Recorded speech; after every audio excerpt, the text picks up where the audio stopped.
Okay, I'm going to spend some time now on a question many of you have asked me to talk about in your comments and your questions sent in to us.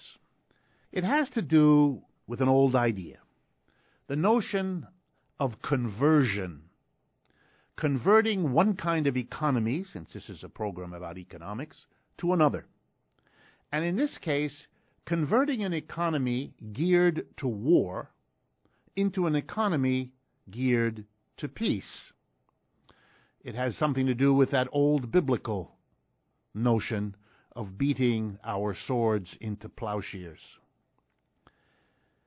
In order to discuss this in relationship to the United States economy, let's begin by facing squarely what has to be faced, which is the importance to the U.S. economy right now of the enormous military programs of the United States government.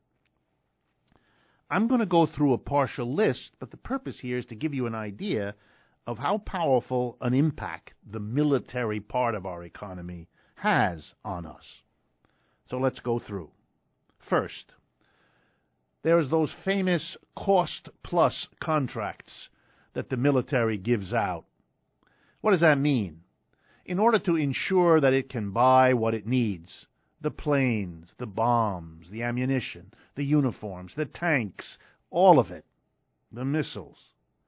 The government basically says to the private companies from whom it buys all of that, we will pay you what it costs to produce what we buy, plus a nice profit on top of it.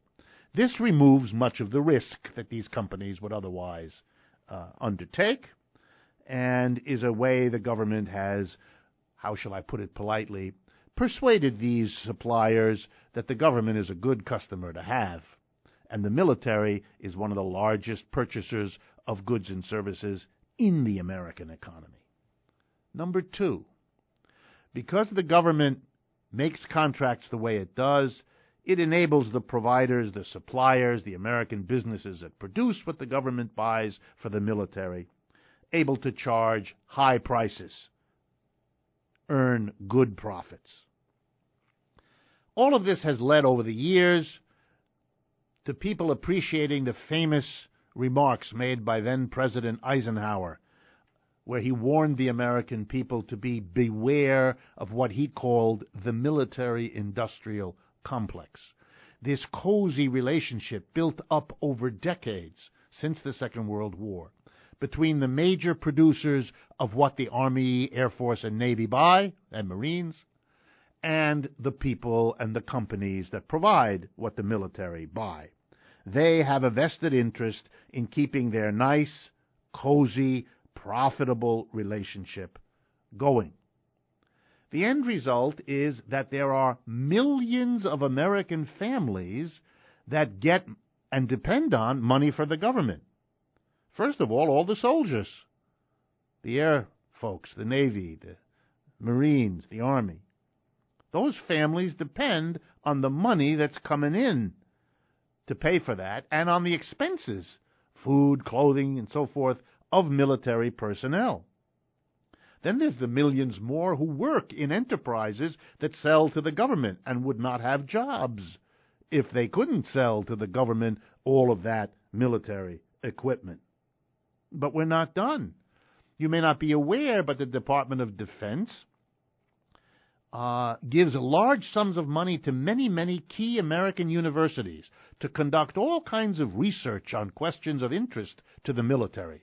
How to psychologically disorient your enemy, how to come up with a better laser to do something in military. Many universities depend on the money coming in to fund military-related research.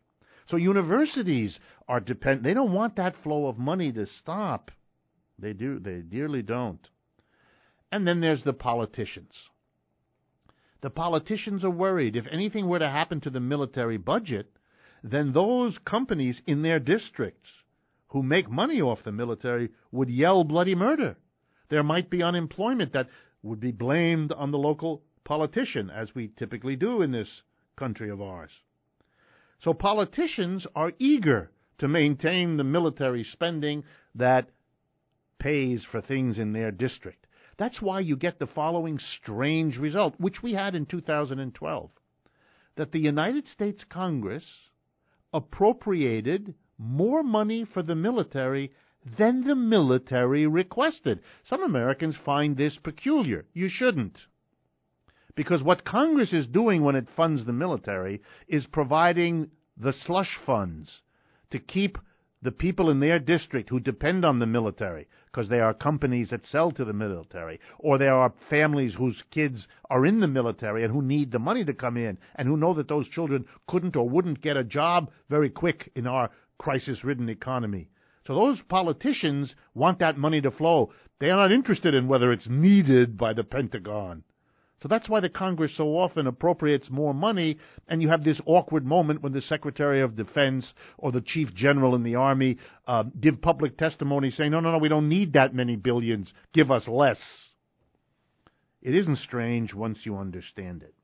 Well, this creates an enormous vested interest, or what we call in America a special interest, the military-industrial complex. And they have persuaded many Americans that you must have a big military. Before the collapse of the Soviet Union, the argument was we have to defend ourselves against another superpower. Now that the Soviet Union isn't our enemy and doesn't have very many weapons and doesn't threaten us in a significant way, we have had to come up with other enemies, like the terrorist threat from everywhere, because if we didn't have a credible threat, it would weaken the claim for all that money to be spent on military preparedness. Against that kind of a vested interest that is as powerful for so long, you can see that those Americans that are interested in peace, in a non-war economy, in a different foreign policy, don't have much in the way of counterpower. They have no equivalent vested interest supporting them. They have no army of enterprises who are making a lot of money off of peace. Not at all. They're left to argue for peace on grounds of morality, on grounds of political realism, on grounds of saving lives. And that doesn't sound as strong and isn't as institutionally backed. So what are the chances for conversion? Well, let's be honest on the other side. Could we convert the economy? There's no question. There's no question about it at all. To see what's possible, you could take a look at a country like Germany, now the most powerful and successful economy in Europe. It does not maintain a military the way the United States does. Where we have thousands of bases around the world, the Germans have exactly zero. Where we have an enormous standing army, the German army is a tiny fraction of that, etc., etc. They're doing wonderfully well because they produce for peacetime uses. Overwhelmingly, they have nothing like the military-industrial complex. So clearly, it can be done. How would it be done in this country? Well, it would take two things. One, a great deal of economic planning. You would have to very carefully and slowly dismantle all of our economic dependence on the military and replace it with an equivalent economic dependence on something else, so that jobs would change, but they wouldn't disappear. Unemployment wouldn't be a consequence. We don't want that, and we don't need it. What could we have the millions of Americans who would stop producing for war and produce instead for peace? What would they do? Well, let's give you a partial list, just as I gave you a list of how dependent the existing American economy is on the military. First, we have an antiquated, inefficient, overly costly mass transportation system in the United States. All the major cities in China are now connected by fast trains, really fast trains. In the United States, none of our cities are.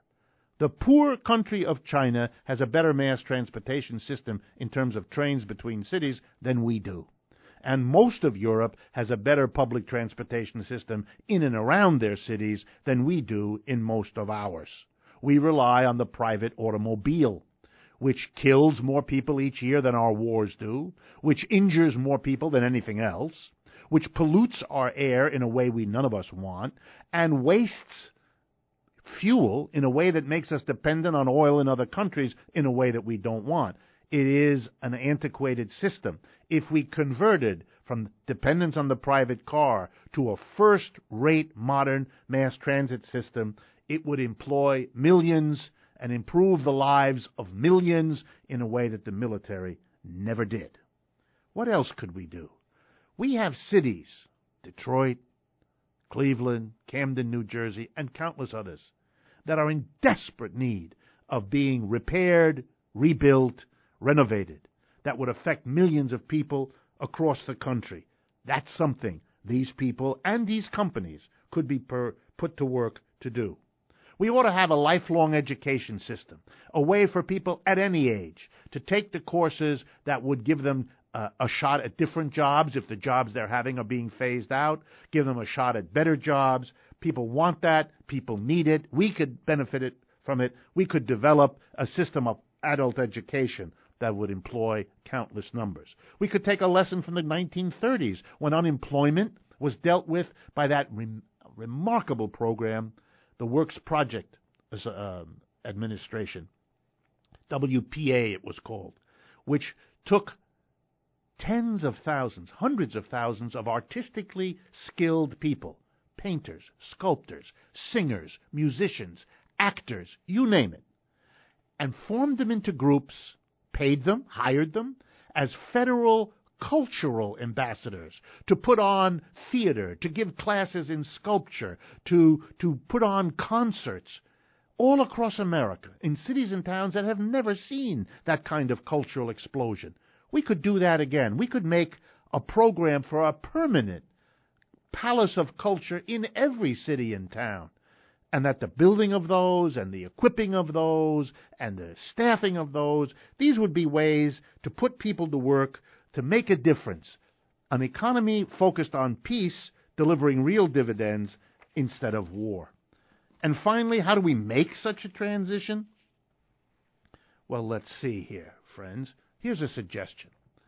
If the businesses of America were run not by small groups of major shareholders and boards of directors, whose bottom line number one priority is profit, but if instead they were democratized, these enterprises, so that all the people working in them, those who clean the floors, those who work the machines, those who pound on the computer typewriters, and so on, all had an equal say.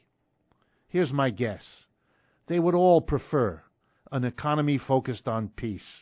They would all like to see the military reduced down to the scale that's genuinely necessary for our defense as a nation, with all of the other people and resources freed up.